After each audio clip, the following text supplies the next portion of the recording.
ನಮಸ್ಕಾರ. I am Pooja. So ಇವತ್ತಿಂದ ನಾನು ಈ ವ್ಲಾಗ್ನ ಸ್ಟಾರ್ಟ್ ಮಾಡ್ತಾ ಇದ್ದೀನಿ. ಸೊ ನಾನು 40 ಡೇಸ್ ಚಾಲೆಂಜ್ ತೊಗೊತಿದ್ದೀನಿ, ವೆಯ್ಟ್ ಲಾಸ್ ಚಾಲೆಂಜ್ ಹಾಗೆ ಸೆಲ್ಫ್ ಇಂಪ್ರೂವ್ಮೆಂಟ್ ಚಾಲೆಂಜ್. ಈ 40 ಡೇಸ್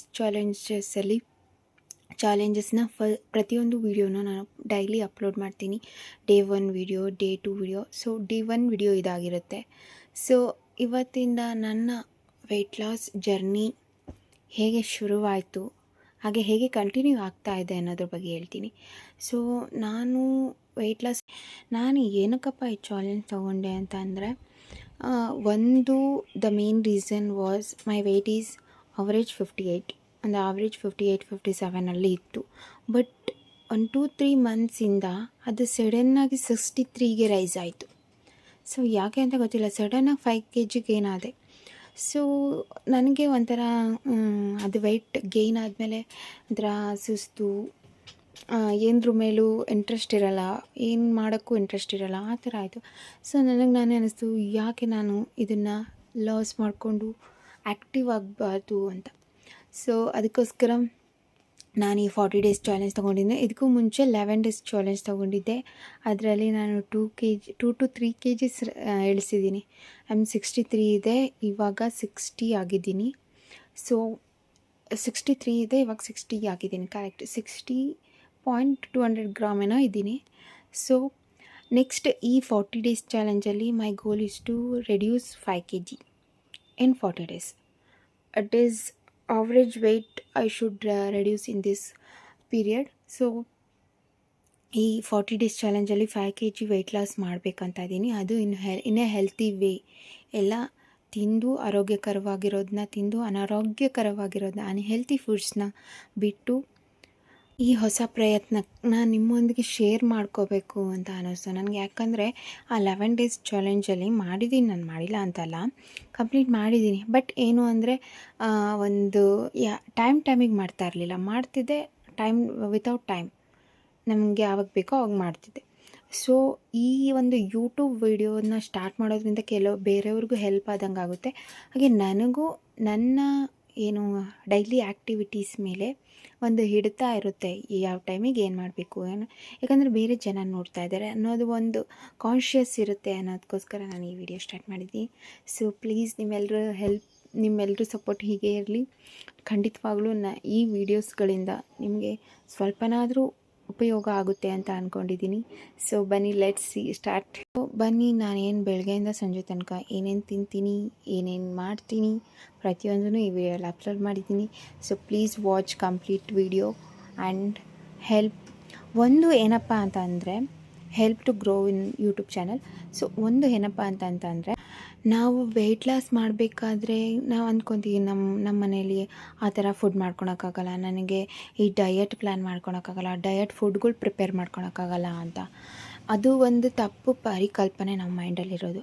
ನಮ್ಮ ನಿರ್ಧಾರ ದೃಢವಾಗಿದ್ದರೆ, ನಮ್ಮ ನಿರ್ಧಾರ ದೃಢವಾಗಿದ್ದರೆ, ಗಟ್ಟಿಯಾಗಿದ್ದರೆ ನಮ್ಗೆ ಆ ಥರದ್ದು ಯಾವುದೇ ಪ್ರಾಬ್ಲಮ್ಮು ಬರೋಲ್ಲ. ಯಾಕಂದರೆ ನಾವು ಡೈಲಿ ನಮ್ಮ ಮನೇಲಿ ಮಾಡೋ ಅಡುಗೆಲೇ ಏನೇನು ಏನೇನು ಚೇಂಜಸ್ ಮಾಡ್ಕೋಬೋದು.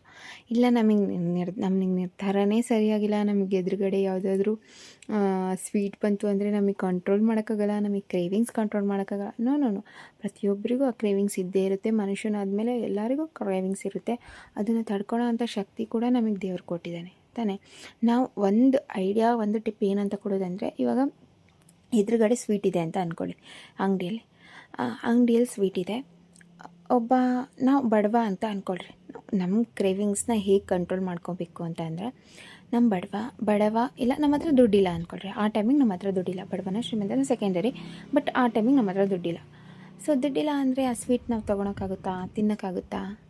ಈ ಒಂದು ಐಡಿಯಾನ ನಿಮ್ಮ ಮೈಂಡಲ್ಲಿ ಹಾಕ್ಕೊಳ್ರಿ. ಎದುರುಗಡೆ ಸ್ವೀಟ್ ಬಂತು ಅಥವಾ ಏನೋ ಅನ್ಹೆಲ್ತಿ ಫುಡ್ ಬಂತು ಅಂದರೆ, ಓ ಮೈ ಗಾಡ್, ನಮ್ಮ ಹತ್ರ ದುಡ್ಡಿಲ್ಲ, ತಿನ್ನೋದಕ್ಕಾಗಲ್ಲ ತೊಗೊಂಡು. ಇದು ಒಂದು ಐಡಿಯಾ ನನಗೆ ವರ್ಕ್ ಆಗಿದ್ದು ಏನಪ್ಪ ಅಂತಂದರೆ, ಈ ಐಡಿಯಾ ನನಗೆ ಯಾವುದೇ ಆಗಲಿ, ನನ್ನ ಸ್ವೀಟ್ ಏನಾದರೂ ಎದುರುಗಡೆ ಬಂದರೆ, ಮೈ ಗಾಡ್, ನನ್ನ ಹತ್ರ ದುಡ್ಡಿಲ್ಲ ಇವಾಗ ತೊಗೊಂಡು ತಿನ್ನೋಕ್ಕೆ, ಸೊ ಸುಮ್ಮನೆ ಬಾ ಅಂತ ಅಂದ್ಕೊತಿದ್ದೆ ನನಗೆ ನಾನೇ. ಸೊ ಆಗ ನನ್ನ ಹತ್ರ ದುಡ್ಡು ಇರ್ತಿತ್ತೋ ಬಿಡ್ತಿತ್ತೋ, ಅದು ಒಂದು ಮೈಂಡ್ ಥಾಟ್ ನನಗೆ ಬಂತು ಅಂದರೆ, ಅದು ಒಂದು ಸ್ವಲ್ಪ ಕಾನ್ಷಿಯಸ್ ಆಗಿಬಿಡ್ತಿದ್ದೆ.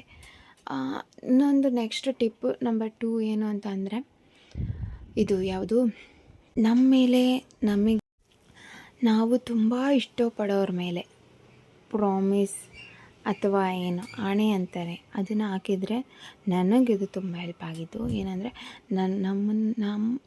ನಾವು ತುಂಬ ಇಷ್ಟಪಡೋರ ಮೇಲೆ ಪ್ರಾಮಿಸ್ ಅಥವಾ ಆಣೆನ ಹಾಕಿ, ಇಷ್ಟು ದಿನ ನಾನು ಈ ಫುಡ್ ಈ ಅನ್ಹೆಲ್ತಿ ಫುಡ್ನ ತಿನ್ನೋಲ್ಲ ಅಂತ ಪ್ರಾಮಿಸ್ ಮಾಡಿದರೆ ಖಂಡಿತವಾಗ್ಲೂ ಅದು ತಿನ್ನಬೇಕಾದ್ರೆ ಒಂದು ಸತಿ ನೆನಪು ಬಂದೇ ಬರುತ್ತೆ. You promised someone else, so don't eat ಅನ್ನೋದು ಒಂದು ನೆನಪು ಬಂದೇ ಬರುತ್ತೆ. ಅದು ಒಂದು ನನಗೆ ವರ್ಕ್ ಆಗಿದ್ದು ನನ್ನ ವೆಯ್ಟ್ ಲಾಸ್ ಜರ್ನಿಯಲ್ಲಿ. So I reduce 63 to 60 and now I am reducing 5 kgs in 40 days challenge. So next ಬಂದುಬಿಟ್ಟು ಏನಪ್ಪ ಟಿಪ್ ನಂಬರ್ 3 ಅಂತ ಅಂದರೆ, ಟಿಪ್ ನಂಬರ್ 3 ನಾವೆಲ್ಲ ಕೆಲವೊಬ್ರು ಅಂತಾರೆ, ಮೇಡಮ್ ನಾವೆಲ್ಲ ಡಯಟ್ ಮಾಡ್ತೀವಿ, ನಾವೆಲ್ಲ ವರ್ಕೌಟ್ಸ್ ಮಾಡ್ತೀವಿ ಅವರ್ಗಟ್ಟಲೆ ವರ್ಕೌಟ್ ಮಾಡ್ತೀವಿ, ಬಟ್ ನೋ ಯೂಸ್, ನಮ್ಮ ವೆಯ್ಟ್ ಏನಂದ್ರೂ ಲಾಸ್ ಆಗೋಂಗಿಲ್ಲ, ಸ್ಟಕ್ ಆಗಿಬಿಟ್ಟಿದೆ. ಅಂಥವ್ರಿಗೆ ಏನಪ್ಪ ಅಂತ ಅಂದರೆ, ನೀವು ಮಾಡ್ತಾ ಇದ್ದೀರಾ, ಅದು ಮಾಡ್ತಾ ಇರೋದು ಕರೆಕ್ಟ್ ವೇಲಿದೆಯಾ, ಒಂದು ಸತಿ ಒಂದು ದಿನ ನೀವು ಅದನ್ನೇ ಯೋಚನೆ ಮಾಡಿ, ನಾವು ಮಾಡ್ತಾ ಇರೋದೆಲ್ಲ ಕರೆಕ್ಟಾಗಿದೆ. ಇದನ್ನೆಲ್ಲ ನಾನು ಅನುಭವಿಸಿದ್ದೀನಿ. ಏನೋ ಅಂದರೆ ಊಟ ಬಿಟ್ಬಿಡೋದು, ಖಂಡಿತವಾಗ್ಲೂ ಊಟ ಬಿಡೋದ್ರಿಂದ 1 kgನೂ ತೆಳ್ಳಗಾಗಲ್ಲ. ಅದು ಎಷ್ಟು ಬೇಗ ತೆಳ್ಳಗಾಗ್ತೀರೋ ಅಷ್ಟು ಬೇಗನೆ ಗೇನ್ ಆಗ್ತೀರ. ಹಾಗೆ ಮತ್ತೇನು ಅಂದರೆ, ನಮ್ಮದು ಒಂದು ಕಾನ್ಷಿಯಸ್ ಅಂದರೆ ಇದು ಏನೋ ಅನ್ನ ಬಿಡಬೇಕು. ಅನ್ನ ಬಿಡೋದು ಒಂದರಿಂದನೇ ಆಗೋಲ್ಲ ವೆಯ್ಟ್ ಲಾಸು. ನೀವು ಏನು fried items, bakery items, chips, ice creams, sweets ಎಲ್ಲ ಬಿಟ್ಬಿಡ್ಬೇಕು. ಒಂದು 40 days ಬಿಡ್ರಿ. ಇದಕ್ಕಿಂತ ದೊಡ್ಡದಾ, ನಿಮ್ಮ ಆರೋಗ್ಯಕ್ಕಿಂತ ದೊಡ್ಡದಾ? ನಿಮ್ಮ ವೆಯ್ಟ್ ಲಾಸ್ ಆಗೋದ್ರಿಂದ ಏನೇನೆಲ್ಲ ಬೆನಿಫಿಟ್, ಫಸ್ಟು ನೀವು ಅದನ್ನು ಥಿಂಕ್ ಮಾಡಬೇಕು. ಸೊ ನಾವು ವೆಯ್ಟ್ ಲಾಸ್ ಆಗೋದ್ರಿಂದ ಏನೇನೆಲ್ಲ ಬೆನಿಫಿಟ್ ಇದೆ ನನಗೆ, ಒಂದು ನಿಮ್ಮ ಹೆಲ್ತ್ ಚೆನ್ನಾಗಾಗುತ್ತೆ, ಇನ್ನೊಂದು ನಿಮ್ಮ ಶೇಪ್ ಚೆನ್ನಾಗಾಗುತ್ತೆ, ಇನ್ನೊಂದು ನೀವು ಚೆನ್ನಾಗಿ ಕಾಣಿಸ್ತೀರಾ, ನಿಮ್ಮ ಸ್ಕಿನ್ ಗ್ಲೋ ಆಗುತ್ತೆ, ನಿಮ್ಮ ಹೇರ್ ಚೆನ್ನಾಗಿ ಗ್ರೋ ಆಗುತ್ತೆ. ಇಷ್ಟೆಲ್ಲ ಬೆನಿಫಿಟ್ ಇದ್ದರೂ ಯಾಕೆ ನೀವು ಮಾಡಬಾರ್ದು? ಯಾಕೆ ನೀವು ಆ ಥರ ಅನ್ಹೆಲ್ತಿ ತಿಂದು ಆ ಥರ ದಪ್ಪಗಿರೋ ಹೊಟ್ಟೆನೇ ಎತ್ಕೊಂಡು ಓಡಾಡಬೇಕು ಅಂದ್ಕೊತೀರಾ? ಸೊ ನೀವು ದೃಢವಾಗಿದ್ದರೆ, ನಿಮ್ಮ ಮನಸ್ಸು, ನಿಮ್ಮ ಧೈರ್ಯ, ನಿಮ್ಮ ಏನಂತ ಹೇಳ್ತೀವಿ, ನಿಮ್ಮ ನಿರ್ಧಾರ ದೃಢವಾಗಿದ್ದರೆ ಯಾರ ಕೈಲೂ ನಿಮ್ಮನ್ನು ತಡೆಯೋಕ್ಕಾಗಲ್ಲ. So please do it and start it from today. So first ನಾನು ಬೆಳಿಗ್ಗೆ ಎದ್ದೇಳ್ತಿದ್ದಂಗೆ 3:30ಗೆ ಎದ್ದೇಳ್ತೀನಿ. 3:30ಇಂದ ಒಂದು ಹಾಫ್ ಆನ್ ಅವರ್ ಮ್ಯಾನಿಫೆಸ್ಟೇಷನ್ ಮಾಡ್ತೀನಿ. ಅದಾದಮೇಲೆ ಹಾಫ್ ಆನ್ ಅವರ್ ಮ್ಯಾನಿಫೆಸ್ಟೇಷನ್ ಮಾಡಿದ್ಮೇಲೆ 4 o'clockಯಿಂದ 6 o'clock ತನಕ ನನ್ನ ಏನು ಪ್ರಿಪ್ರೇಷನಿಂದ ಓದೋದಿದೆಯೋ ಅದನ್ನು ಓದ್ಕೊತೀನಿ, ಕಂಪ್ಲೀಟ್ ಮಾಡ್ಕೊತೀನಿ. 6 o'clockಗೆ ನಾನು ಏನು ಮಾಡ್ತೀನಿ ಅಂದರೆ, ನಾನು ನಿನ್ನೆ ರಾತ್ರಿನೇ ಮೆಂತ್ಯನ ಒಂದು ಕಪ್ ನೀರಲ್ಲಿ ಹಾಕಿ ಹಾಕಿರ್ತೀನಿ. ಸೊ ಅದು ನೆನೆಸಿರೋ ಮೆಂತ್ಯನ ವಾಕ್ ಮಾಡ್ಕೊತ ಬೆಳಗ್ಗೆ ಒಂದು ಹಾಫ್ ಆನ್ ಅವರ್ ಅಥವಾ 3/4 ಗಂಟೆ ವಾಕ್ ಮಾಡ್ಕೊತ ಅದನ್ನು ಕುಡಿದು ತಿಂತೀನಿ. ಅದು ನಿಮಗೆ ಒಂದಿನ ಕುಡ್ದೆ ಹೊಸ್ದಾಗಿ ಕುಡ್ದಾಗ ಕಷ್ಟ ಅನಿಸ್ಬೋದು ಗೈಸ್, ಬಟ್ ಏನು ರಿಪೀಟೆಡಾಗಿ ಕನ್ಸಿಸ್ಟೆಂಟ್ ಮಾಡ್ತಾ ಡೈಲಿ ಕುಡಿತಾ ಅದು ರೂಢಿ ಆಗೋಗ್ಬಿಡುತ್ತೆ. ಅದೇನು ಅಷ್ಟು ವಿಷ ಇರೋಲ್ಲ. ನೀವು ಬೇಕಾದರೆ ನೀರು ಕುಡಿದು ಕಾಳನ್ನ ಫಸ್ಟು ಹಾಗೆ ಬಿಡ್ರಿ. ಇಲ್ಲ ಅಂತ ಅಂದರೆ ಬರ್ತಾ ರೂಢಿ ಆದರೆ ಅದನ್ನು ತಿನ್ನಿರಿ. ನೆಕ್ಸ್ಟ್ ಏನು ಮಾಡ್ಬೋದು ಅಂತ ಅಂದರೆ, ನಾನು ಏನು ಮಾಡ್ತೀನಿ ಅಂತಂದರೆ, ಅದಾದಮೇಲೆ ಒಂದು 45 minutes ವಾಕ್ ಮಾಡ್ತೀನಿ. ಒಂದು 15 to 20 minutes, ಒಂದು 20 to 30 minutes ಎಕ್ಸಸೈಸ್ ಮಾಡ್ತೀನಿ. ಎಕ್ಸಸೈಸ್ ಮಾಡಿ ಬಂದಮೇಲೆ ನಾನು ಸೋರೆಕಾಯಿ ಜ್ಯೂಸ್ ಕೊಡ್ತೀನಿ ಗೈಸ್.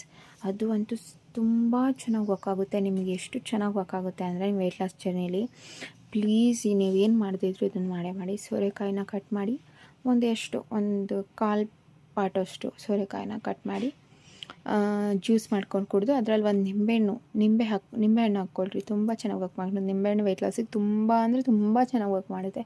ಸೊ ಅದನ್ನು ಇಟ್ಕೊಂಡು ನೋಡಿ ಕುಡಿತಾ ಇದ್ದೀನಿ ನಿಮ್ಮ ಮುಂದೆನೇ. ಎಷ್ಟು ಚೆನ್ನಾಗಿ ಅನಿಸುತ್ತೆ ನನಗಂತೂ. ಸೋರೆಕಾಯ್ದು ಒಂದು ಸ್ವಲ್ಪನೂ ವಿಷ ಬರೋಲ್ಲ, ಏನೂ ಬರೋಲ್ಲ. ವಿಷ ಬಂದರೆ ದಯವಿಟ್ಟು ಹಾಕಿ ಕುಡಿಬೇಡಿ ಆಯಿತಾ.